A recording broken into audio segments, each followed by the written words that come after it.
Good afternoon and welcome to June 2019 SACME's Virtual Journal Club session. My name is Mila Kostic and I will be your host and facilitator of today's program. Before I introduce our topic and the speaker today, allow me a couple of sentences as a reminder of the format of this series. So SACME's Virtual Journal Club was conceived I want to say 5 or 6 years ago, so it's our 6th year this year, as free member benefits. But I am really thrilled to see that we have extended this program and now include a number of colleagues who are members of the larger CPD community.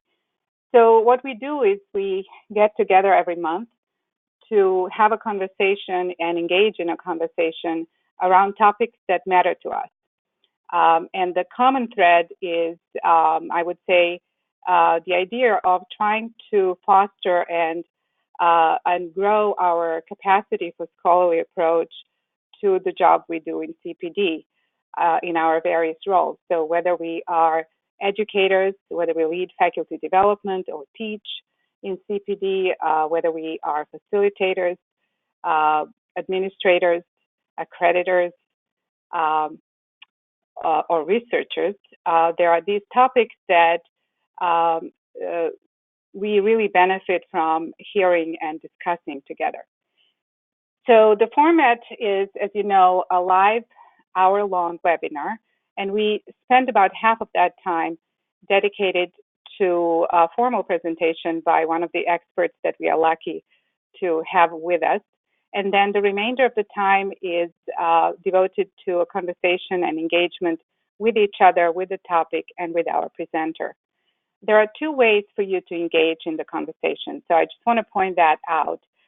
First of all, there's no need for you to mute yourself because everybody is muted. When the time comes to get involved in the conversation, I will let you know that you can raise your hand, and you can see that on your dashboard. There's an icon that looks like a hand. If you raise that, I will be able to call your name, unmute your microphone, and you can contribute your question or your discussion. Another way to engage would be to type in your question in the question section. So oftentimes you will choose to do that if you are in an physical environment where it's not easy to hear you. So if you do that, I can then read the question out loud attributed to you, and we can hear your thoughts that way. So another thing to remember is that these sessions are recorded and that you will receive a link to a recording. And if you are a SACME member, you will have the benefit of seeing all the recorded sessions on the web page devoted to the SACME Virtual Journal Club. So with that, let me introduce our topic today. So we said we were going to talk about what we are learning about the changing world of professional development. And it gives me really a terrific an opportunity and a great pleasure to introduce somebody who is such a big player in our field, not just as an accreditor, but as a colleague and an educator. So Dr. Graham McMahon, welcome. A reminder that Graham is the President and Chief Executive Officer of the Accreditation Council for CME, so the ACCME. He is also Adjunct Professor of Medicine and, more importantly, Medical Education at Northwestern in Chicago. A reminder to all of us that the ACCME sets standards for high-quality continuing medical education that improves physician competence and performance and contributes to healthcare improvement for patients and their communities. Dr. McMahon directs the ACCME systems for accrediting national and international CME providers, and in addition, recognizing state and territory medical societies as accreditors for interstate CME providers. And what maybe many of us did not know, they also designate non-US accreditors as substantially equivalent to the ACCME. So with that, I give you Dr. Graham McMahon. Go ahead. Thanks so much, Mila. And Good afternoon, everybody. It's just a pleasure to have a chance to chat with you all. I look forward to all of your questions, and keep a note to yourself of things that you want to ask or talk about so that we can get to them. I put together a couple of slides just to get us oriented and get you some insight into some of the ways in which I and we and our board are thinking about the future of CME and CPD, both here in the United States and around the globe. Some of the key themes that we're seeing emerge as priorities for us, and essentially created a bit of a stimulus for what I hope will be an interesting conversation with those of you who are able to join us today. I think we'd be remiss if we didn't start off with some of the themes that I know are familiar to you, of recognizing the challenges of where our physicians are. Of course, they are busy, they are burdened by a whole series of expectations, and that doesn't just lead to burnout, which of course has its own effect on availability for learning, but it also constrains time, which also limits availability for learning. And that creates enormous challenges for us because the needs for learning are only growing, and yet our access to and ability to engage our community of learners is increasingly limited. And that puts a lot of pressure on us to think differently about how do we deliver education that can be efficient and effective. Remember that it's not just a matter of not having difficulty accessing these clinicians, but they are looking for different things from their educators. They are looking for information and skills that are relevant for their practice, that reflect the changing environment that they're in. They want learning environments that are efficient and are a good use of their time, because time is so constrained. And efficiency is becoming an increasingly important component of how we think about educational design. They want effective programs because they know when they are learning, they're very accomplished learners, and they can feel when they're learning.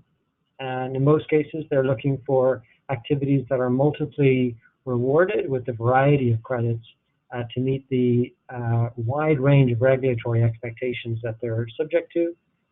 And increasingly, and hopefully in the future, we'll be able to deliver more personalized learning experiences for clinicians, because ultimately that helps them the most.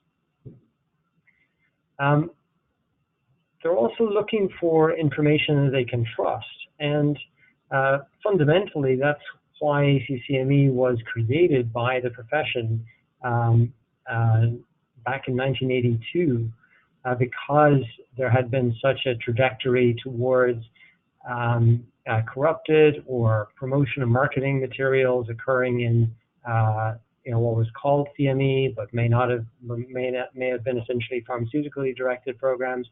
And we created the ACCME as a community to try and help us all bring better standards for the work that we do. What's interesting from our experience now is that to a great extent, we are being able to deliver on this promise to the community, particularly around independence from commercial interests, but increasingly we're trying to encourage the community to evolve to the ways in which we need change to happen, to not become redundant as educators. We will become redundant if we focus on information transfer as our primary currency, because in an information age, that mode of education is increasingly uninteresting and much less important. ACCME, we are a nonprofit. We don't make money. It's not our purpose or our responsibility. Our purpose and responsibility is to be a public service and to support both the community of educators, support the quality of continuing education, and in doing so, drive quality for patient care nationally and even around the world. What's interesting from the community's perspective is that we are also working to establish how do we meet our mission as an organization. We published our strategic plan And I think helping you understand how we are operating and where that strategic plan is coming from may help you think about your own educational strategy and anticipate the future of continuing education. The strategic goals, as our board has created them, are listed here. We'll go through each of them briefly. Augmenting the awareness of CME's value, assuring accreditation quality and equivalency, accelerating the evolution of CME, assisting CME educators, advancing our data systems, and advocating for CME scholarship. So let's first look at augmenting the awareness of CME's value. Some of you have seen this graphic before because I talk about it a good deal. It's a good model for the challenge that we have in being in a community where self-awareness is often limited. And in fact, self-confidence can not necessarily match competence. And that's, if you ask an audience of physicians or any healthcare professionals, or even any professional group, who among us is below average in their ability to perform at a professional competency level, very few people will raise their hands. Of course they won't, because we're accultured to believe that the work that we do is valuable, important, and that the work, our competency in it, is in place. But that's not true in many cases. Many of our drivers on the road aren't particularly competent drivers. Many of our clinician communities couldn't possibly be competent in every single expectation that we put on them across the range of those competencies. So this issue of overconfidence is an issue we have to address. We can't do it alone, but if clinicians just have a belief that they are terrifically awesome and all they need to do is pay attention to something that is new, then their engagement in their own professional development will be limited. So we have to think about ways to pierce the bubble of overconfidence in a way that's formative and helpful for clinicians and helps them understand how to grow. This graphic is a demonstration of the fact that whether it's residents or physicians, you always see the separation of confidence and ability. On this graphic, the blue line is actual ability, the green and purple lines are perceptions of ability, and you can see that clinicians in many cases do rate themselves slightly lower than their peers, but not as low as they should for observed or demonstrated levels of confidence. And this so-called Dunning-Kruger effect is seen across the spectrum of healthcare professionals. Every time it's been looked at, you see very similar curves. And of course, what happens when there's a mismatch between confidence and competence? Well, first is a complacency, because if you think you're terrifically awesome at doing something, even when you're not, then you see little reason to go and study it or improve, so you become complacent.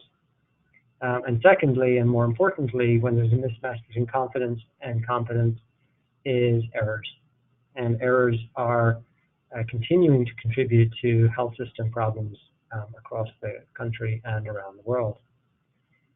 One of our problems as a community is that when there are errors, we tend to be much more comfortable blaming the system. And of course, the system is responsible for errors in many cases, but it is also related to individual competency and ability to make appropriate decisions. And we sometimes fail to recognize that or address that through our educational deliverables. The other issue is that this competence match or mismatch occurs across the range of competencies. If you think about, well, here's 6 of them, they're well known to you, but you could probably put 2,000 of these up on a screen. If you think about managing a team, managing an electronic health record, prescribing effectively, complex decision-making, communicating with parents of a child, whatever it is that we're expecting our clinicians to do, our individual's range of competencies is going to be all over the place, depending on their particular profile. Not everybody could possibly be functioning at 100% across the board. It's just not possible. So helping to identify where an individual clinician has a gap, where they have a need for growth, and then supporting that so that they can evolve and improve. That's our role, that's our responsibility, but it requires us to give feedback, to give opportunities for self-reflection that generate that awareness of the fact that they are not perfect, that they have an opportunity for growth, that they have an opportunity for improvement, and then once you've got them with that psychological framework, then you can build the education that meets that learning need. Fortunately, learning can be incredibly powerful once you have an open mind and can engage that clinician and make them curious about what it is they should improve. And education can be powerful across an entire range. It's not just about learning. It creates engagement that's powerful by itself, promotes relationships, self-awareness, improvement, change, ultimately better health. This idea of a question of, is CME effective, is redundant when you study and look at so many journals like you've done on these webinars that show well-designed education does lead to learning, and that learning does lead to performance improvement. Are there ways that you can augment the efficiency and effectiveness of those interventions? Of course there are. Are there weak interventions in learning and performance improvement across these dimensions? Of course there are. But it's a redundant question to ask, does CME work? Because of course people can learn. So what are we doing across, that's how we think about augmenting the awareness of CME's value is leveraging these issues and then working with the variety of communities that we work with, between our colleagues interprofessionally, between the licensing authorities, the certifying boards, and others who create assessments that might create that awareness of where there's opportunity for growth, and then talking to health system leaders about how they can leverage CME across the country to help support their employed staff or their colleagues or themselves. Assuring accreditation quality and equivalency is something we're doing all the time. We are, after all, an accreditor, and we take that responsibility extremely seriously. We are doing extensive array of improvement programs around the consistency of our accreditation decisions. So that's made us have increased training and oversight of volunteers and colleague accreditors in the state systems to make sure that decisions made in Honolulu and in Houston and across the Eastern Seaboard are the same as the decisions that were made in Chicago. We've had a new accreditation management system to be able to sample and audit activities more readily. We are producing our annual report of data. Our next report of data will be out very soon. And we've been doing a lot more content validity reviews and inquiries, and have a new process for managing inquiries and complaints, particularly around issues of content validity in more of the fringe areas of medicine. So one of our other board responsibilities is to accelerate the evolution of CME. And that really means helping our community, all of you guys, support you to do best work in CME. Not just learning that change is needed, but trying to support the change. And obviously that happens by us opening up the regulatory framework to allow you to have the flexibility to do quality education that meets today's learners' needs. But it also means supporting you in doing that. So we've been trying to put together our meeting programs and our educational programs, as well as working on our commendation framework and our alignment with the various credit systems to make sure you have both permission, encouragement, and support to be able to meet today's changing learner needs. And a lot of it is about helping you to understand how CME is different from teaching medical students or residents. We have the distinct problem of having to get our clinicians to unlearn I've shown this video several times to people around the country about this individual trying to learn to ride a bicycle when a new steering system has been put in place. And the steering system means that the wheel turns right rather than left when you turn the handlebars to the left. And the exemplar here is that we are uniquely challenged in CME because we have to get our clinicians to unlearn. And unlearning is a lot more work than establishing new memory pathways for more junior learners. And helping you as educators build systems that move away from information transfer, but also recognize the unique complexity and difficulty of getting clinicians to process and practice so that they unlearn. That's part of our role, and we're happy to try and help do that with organizations like SACME. We've been encouraging you through our commendation framework and other ways to think about designing your education for impact, trying to build curiosity by provoking and inspiring and stimulating and mentoring, to creating that engagement that makes people open for learning by making your material trusted and trustworthy, make it efficient, make it meaningful, so then you can grab the learner and give them a more progressive and a personalized opportunity for practice and providing feedback to consolidate that learning. But then ultimately, and the thing we do almost the least, is trying to facilitate the change. So you don't just unlearn people or help people unlearn and lay down the new memory traces, but then you support the practice change through the types of quality improvement and systems improvement changes, all the way from just using a reminder email to placards up on the corridors, or a reminder of the material at the next grand rounds, or what have you, to try and facilitate this consolidation of information and incorporation of that learning into actual practice. And of course, the reason we have to do that is that forgetting curve is so punishing.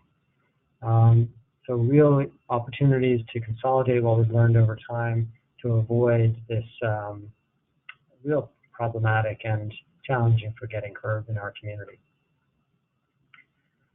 We've been focusing a lot on the commendation criteria, which I hope many of you are using as a platform to build your own educational strategy as an organization. I think a lot of the elements here encourage you and facilitate your choosing elements that might allow you to grow as an educational group, meeting your educational priorities as a provider across a wide range of educational competencies. We're also working to support you as educators so that you're meeting the expectations of more than physicians, and building opportunities for you to do that. The joint accreditation collaboration is thriving. We now have 7 different professions participating in that pathway.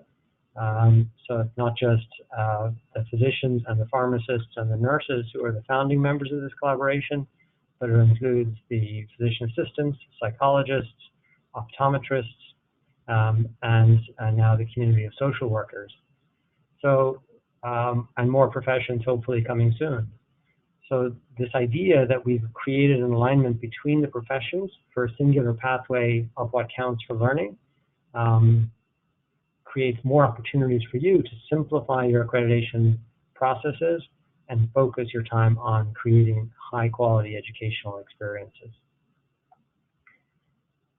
Part of our encouragement to you has always been about moving away from the most typical didactics that you're very familiar with and comfortable with, to think more broadly about how to get inside individual clinicians' minds or into teams and support improvement and change, whether that's with social media or virtual reality or bedside learning.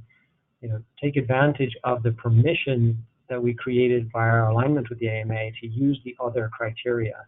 That other criteria gives you broad-based permission to do what's needed, what's right for your learners, without having to choose another very specific format. With the boards, we've been working hard to try and create an alignment where the learner, the accredited CME provider, and the certifying boards are working seamlessly together. Our vision for how that seamless collaboration works means that the learner should identify a practice gap, often on the basis of feedback from another metric. The board might set a curriculum that includes that particular practice. The accredited CME provider creates activities across that curriculum. The learner participates in those educational programs. And then the accredited CME provider shares data back to their board so that the board can see that the learner has addressed that practice area and their curriculum. The board then provides and assesses feedback to augment that provided by the accredited CME provider. The learner can view their dash and be able to further clarify their practice and identify further practice gaps. And this system of having the assessor or the board work with the educator, which are the accredited CME providers, creates enormous opportunities for accredited CME and for the community to evolve together.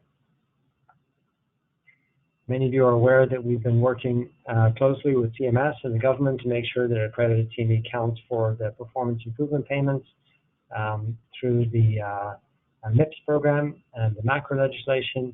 There's lots more about this on our website if you want to learn more. But it emphasizes the opportunities we're trying to create to evolve CME and accelerate that evolution with you by creating partnerships that deliver value for accredited CME providers. So what are we doing to assist CME educators? Well, not just creating these opportunities and trying to create these relationships and collaborations, but we're also trying to help the community of health system leaders recognize what you can do. All the time when I'm traveling around the country talking to CEOs and CMOs and the like, we're talking about what health system CME educators and societies and education companies and publishing groups can do for their physician communities. CME providers are right at that nexus, connecting local awareness, educational expertise, knowing local and national public health priorities, and the ability to leverage interprofessional teams, recognizing the needs for licensure and certification, credentialing, etc., and building gaps and bridges to the learner community.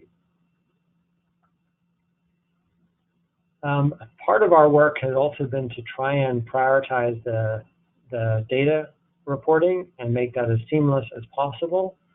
Many of you are aware of the work we've been doing in our PARS system to make the activities more searchable and retrievable by physicians, to allow data and credits to flow, and for that data and credits to flow directly to participating certifying boards, but also to a variety of national licensing boards. And that work continues. Our vision is for a national data system that allows all CME data for all learners to be aggregated and flow as necessary to those organizations who need it. And we're building the systems to facilitate that vision for the future. And that essentially means that ACCME obviously maintains and has data about individual provider groups through our data systems. Here's an example provider that puts on a variety of activities in its portfolio, and obviously those activities have learners associated with them, and that through our data systems, the credits, here these purple stars that are issued for those types of activities, whether they're MOC credits or whether they're AMA Category 1 credits or MIPS points or what have you, they get reported as readily as necessary to the licensing authorities, the certification boards, and potentially the credentialers, so that the information is readily available to anyone who needs to see it, and we can emphasize to the individual clinician their responsibility is to learn, and we'll take care of the paperwork and the credit reporting for them, and make it easy for accredited providers to manage these types of data for and on behalf of their clinician community. We've been working with 6 certifying boards, and between those 6 boards, I understand we're now meeting the credit reporting for over 500,000 of America's 920,000 doctors or so. So a lot of data flowing through our systems, hundreds of thousands of credits every month.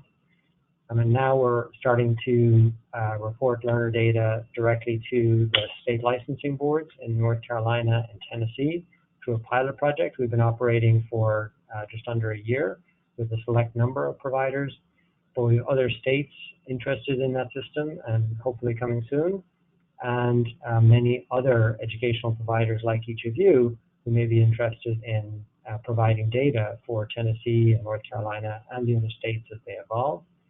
And of course, we're continuing to be open to engaging with other certifying boards so that we can provide their data, as well as other licensing boards.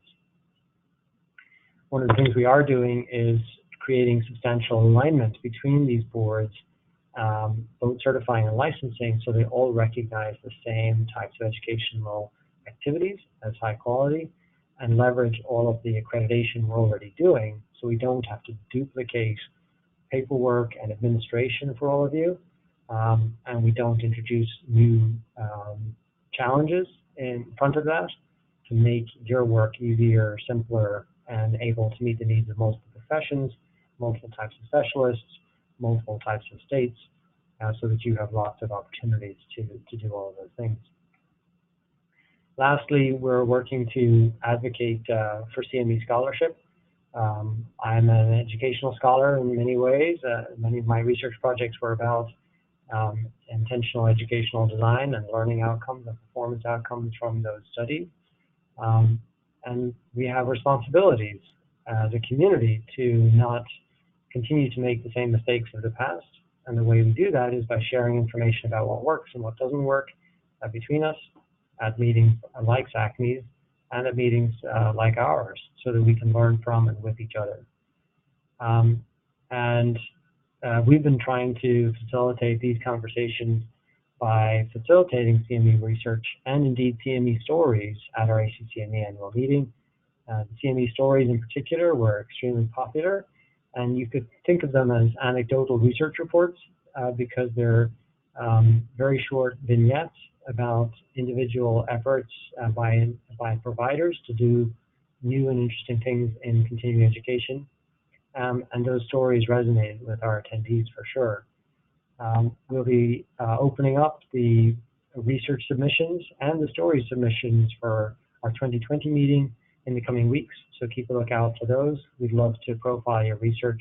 We have just a terrific research symposium at our meeting in April, and we hope to duplicate that experience again next year so that we can share with each other.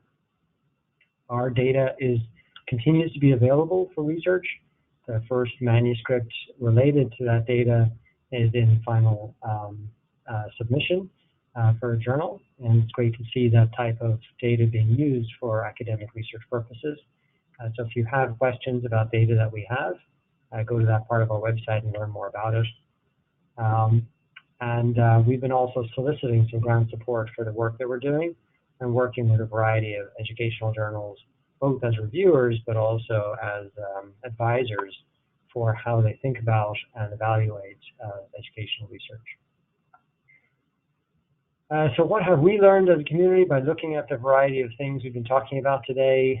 You know, I think there's some key summaries that I would make or ask you to try and remember, that although physicians are efficient and effective learners and they're motivated for mastery, there are many competing pressures on them. Burned out clinicians aren't available for learning, extremely busy clinicians aren't available for learning, and clinicians who are complacent or overconfident are not available for learning. We have challenges not just to penetrate inappropriate self-confidence, but also to advocate for high quality education that meets real needs, not just a sage on the stage, and reinforcing the belief that because you're in the learning environment, you must be learning, That's not our job. We should be working to fix issues of self-awareness and build active learning programs that make a difference. And there are many ways we're doing that. We're trying to create more meaningful, more relevant, more active programs, providing feedback to learners, more local opportunities to allow for curricula rather than individual one-and-done type activities, making sure clinicians have access to easy search so they can find activities that are right for them, a wide variety of activities to meet the extraordinary range of competency expectations for them, and increasingly interprofessional and team-based learning experiences, those that are tracked automatically, delivering personalized recommendations supported by the employer. And that means deliberate educational design, pre-sending information, spacing it out over time, socializing learning, creating opportunities for effort for practice, leveraging expertise, specifying what should change and get a commitment, and follow up to support the change. Really basic, but fundamental principles about what's important and what works in education. So those are some of the comments that I would share with you about the observations that we have, and about how we're moving towards the future, how we're thinking about our community, how we're creating relationships to create opportunities for you so you can do great work, and how we're working to try and meet the very substantially and rapidly changing needs of our healthcare community workforce.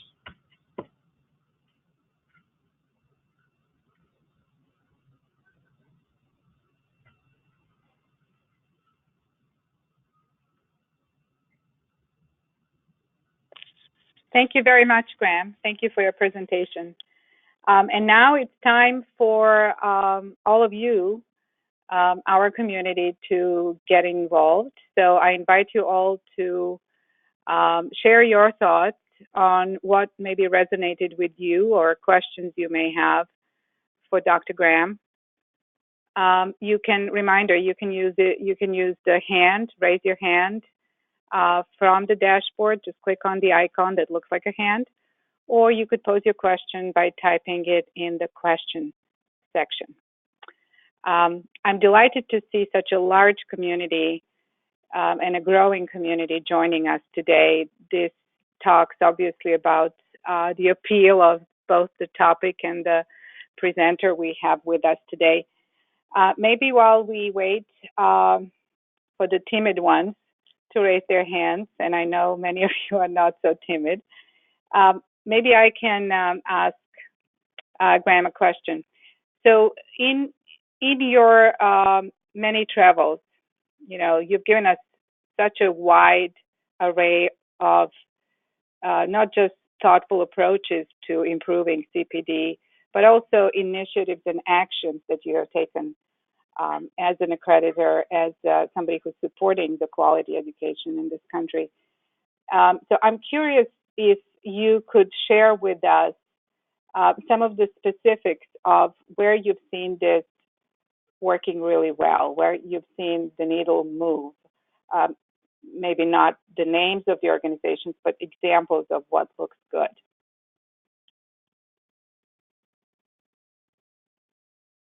Can't hear you. We can't hear you, Graham. Okay, sorry, I had myself on mute. Thanks, Mila. There's quite a few examples nationally of organizations of a variety of types, big and small, societies and hospital health systems, and you name it, taking this on and taking it seriously. I think if I look at, when I go into a hospital and I talk to a CEO and I say to them, what strategies are you using to develop your the professionalism and competencies of your workforce, many of them look at me askance, not having a clue what quite I'm asking about. And that's a pretty sobering experience, to have health system leaders not be thinking about professional development in a way like many other Fortune 500 companies would. But some are thinking very specifically about that. And I've walked into a variety of health systems recently where they can lay out for me in great detail the plans and programs that they're implementing to help match up, for example, a hospital's strategic issues with their educational program. And the way they've done that is, first of all, they've had leadership buy-in, so the leaders believe that the educational infrastructure is critical for them meeting their strategic priorities. They've created an educational strategy, so they've said, over the next year, we're going to focus on the following areas, and this is how we are going to do it. We're going to map out a curriculum. We're going to interdigitate with the following series of programs we already have, online and live, and at the Sim Center, et cetera, to do this and that and the other. And we're going to look at the following outcomes to see how we're doing along the way. And we're going to share how we're doing with both leadership and, in some cases, with the community. And two other things that you sometimes see for those high-quality programs are doing it across the professions. So it's strategic issues for the organization, and it's across the professions. I think, and it's almost always longitudinal. So it's a deliberative effort to keep people on task on a focused area for an extended period of time. Thank you. Thank you for that. When we think about the something that you touched upon, and I certainly in the resources that we shared with our community, so the two medical teacher articles and the call for leadership in investing in CPD. Some of the things that you talk about have to do with the lifelong learning as a competency. So I've been thinking about this recently as an opportunity for us in the CPD world. So if we take that as one of the core competencies that is truly not developed, we can all agree on that. So it's a set of skills that we'd like to teach professionals, healthcare professionals in this case. Isn't it also an opportunity for us to connect with other areas in academic world? So I think this is something that we should start much earlier. So in undergraduate, certainly graduate education. And so I'm thinking that would be a great opportunity for us as CPD leaders to offer to the colleagues and to the health centers and the community. What are your thoughts on that? Yeah, I mean, always when I hear people say, well, we should focus on medical students and residents so they develop the skills for the future, part of me says, yay, and part of me says, oh, really?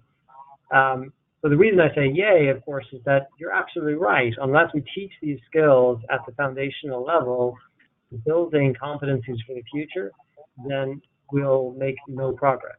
So of course we have to build these skills, and it has to be these ideas of trusting our colleagues in other professions, working collaboratively with them. Those are attitudes that we build very early in our lives. The more in which we can emphasize those skills and teach the types of heuristics that allow you to be self-aware of your own thinking and be able to be responsive to that and reflective about that, incredibly important. The reason that I groan when people suggest this is that sometimes it's a recapitulation of this idea that all of our efforts in medical education should focus on students and residents. And we have hundreds of thousands of doctors and millions of healthcare professionals out there that need a support system for where they are right now. And so part of me always groans because I'm like, they don't need any more resources in undergraduate medical education and residence, and they certainly don't have any more time. For crying out loud, let's give us some resources in CPD and CME, because we have so much of an opportunity and so much of responsibility. And it's not just about medical students and residents. Come on, there's a huge community out there that needs performance improvement and learning opportunities and support to be at the top of their game. And the investments there are likely to pay off very dramatically. Yes, I agree, and thank you for that. So I do see a couple of hands raised. So let us go to Bruce Nietzsche. Bruce, go ahead. Hi, Graham and Mila. Can you hear me? Yes. Yeah. I got it. Okay, I saw the wave, Graham. We keep talking about performance improvement, and then we also talk about the self-awareness being very poor, which we all know is true. But reliable or trusted or accepted or objective measures of competence beyond knowledge, of the competencies beyond knowledge, are really lacking and not accepted by our providers. For instance, communication, we always use Press-Ganey, but Press-Ganey really is patient satisfaction, and it measures way more than just communication. What do you see as ways that we could improve measures that would be accepted by our learner colleagues in the areas of competencies that we so sorely need to address? Yeah, thanks, Bruce. It's a terrifically important question, and one that doesn't have an easy answer. The reasons that it doesn't have an easy answer are pretty easy to articulate. Part of it is that the range of competency expectations for individuals in practice is so incredibly broad that if you were to develop reliable and valid assessment tools for, what a thyroidologist might need versus what a thoracic surgeon versus a palliative care physician or a generalist might need to do, you're looking at literally thousands of measurable, potentially, endpoints.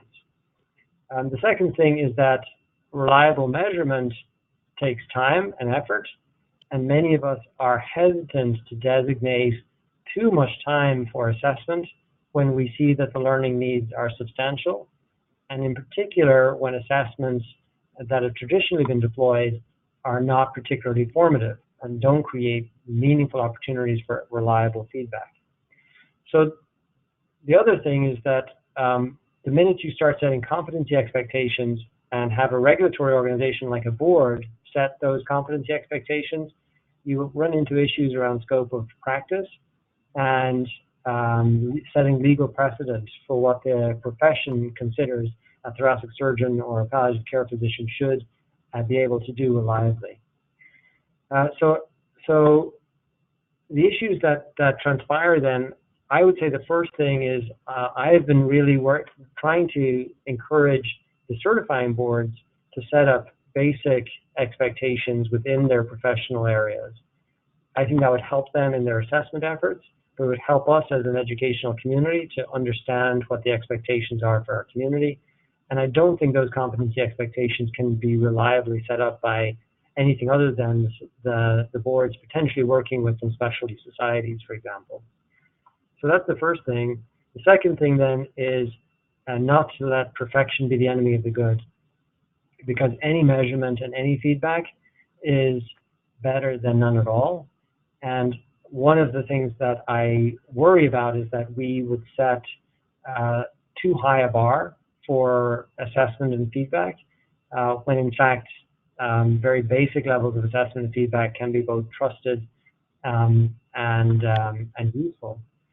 The very last thing I'll say to you, Bruce, and then I'll shut up, is that one of the most reliable and valid assessment approaches can be to facilitate the conversation with the doctor next door. And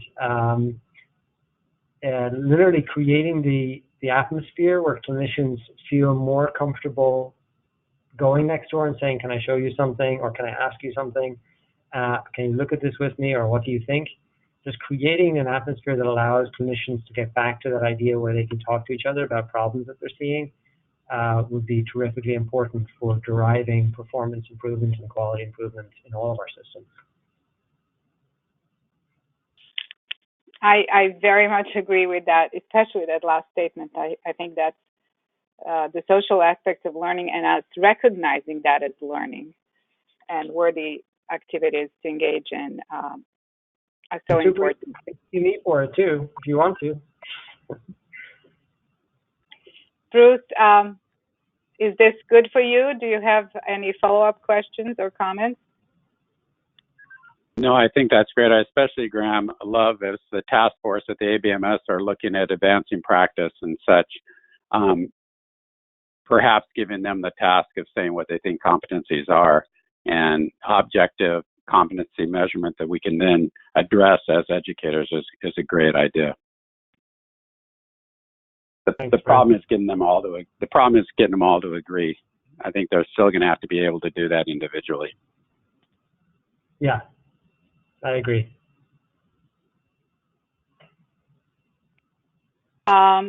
Thank you for that. I'm trying to read a question that came from Helena. Okay. So Helena Felipe is saying, first of all, thank you, Helena, for participating. You have been such a great addition, international addition to our community at this journal club. So Helena is saying, great talk. Thank you, Graham.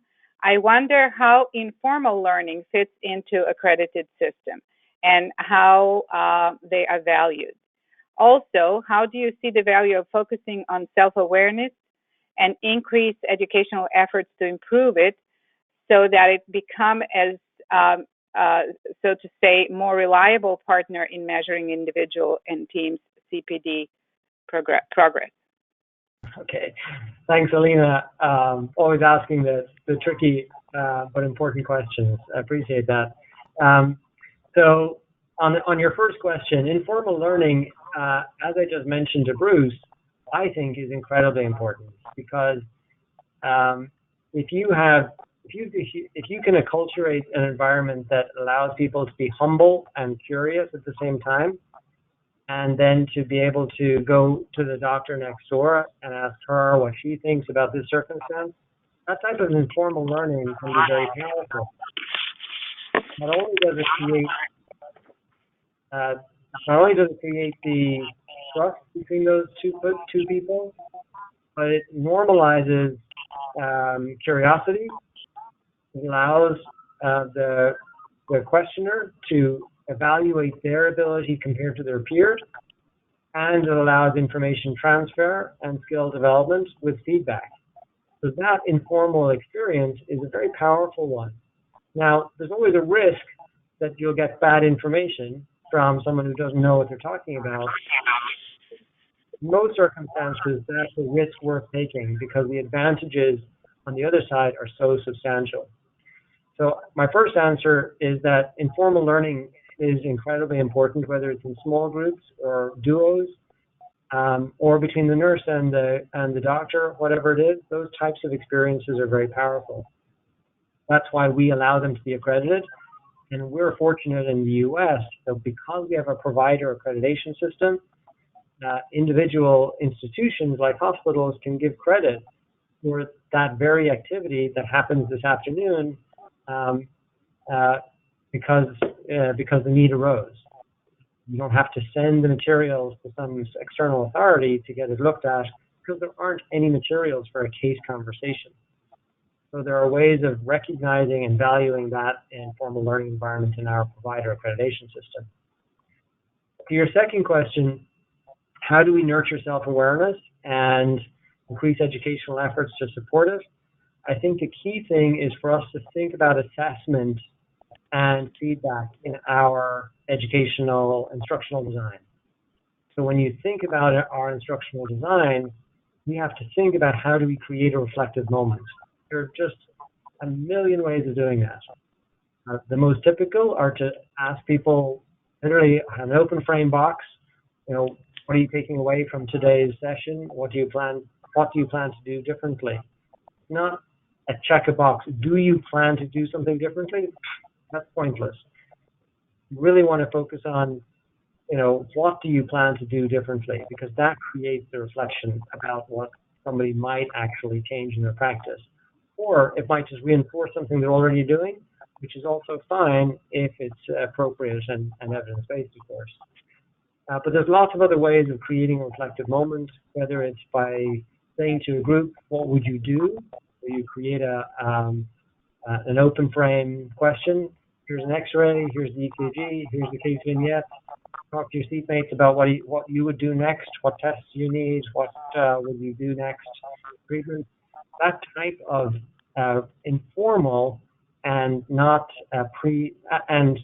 requires minimal pre-planning. Some type of informal assessment and feedback, where the feedback is just, well, here's what happened and here's what we did and this is why. That is a powerful way of trying to create that opportunity for reflection and becoming more self-aware that you would have chosen, a beta blocker when the right answer was an ACE inhibitor. Thank you. We have another hand raised. So let's go to Vieco Huade. Go ahead, Vieco. Oh, hello, this is Vieco from the American Society of Anesthesiologists. Thank you for a great presentation, Dr. McMahon. I have one question, and I would like your feedback.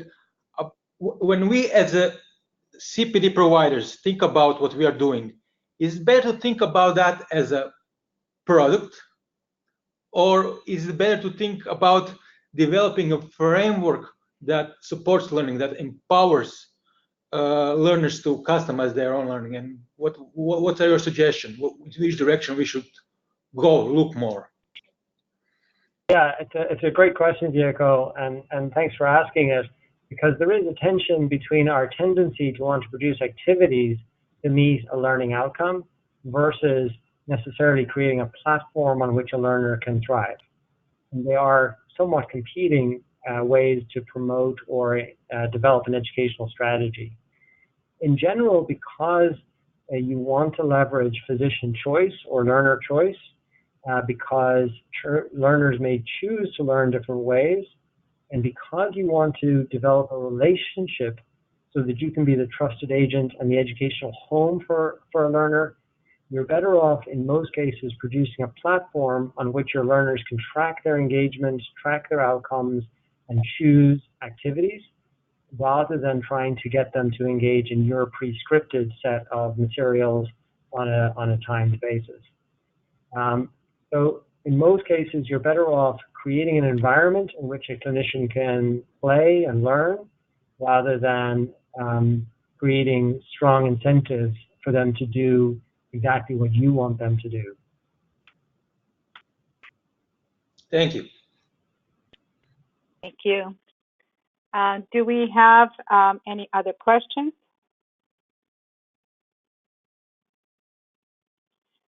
If not, I would like to, first of all, give Graham an opportunity to provide any final thoughts, comments.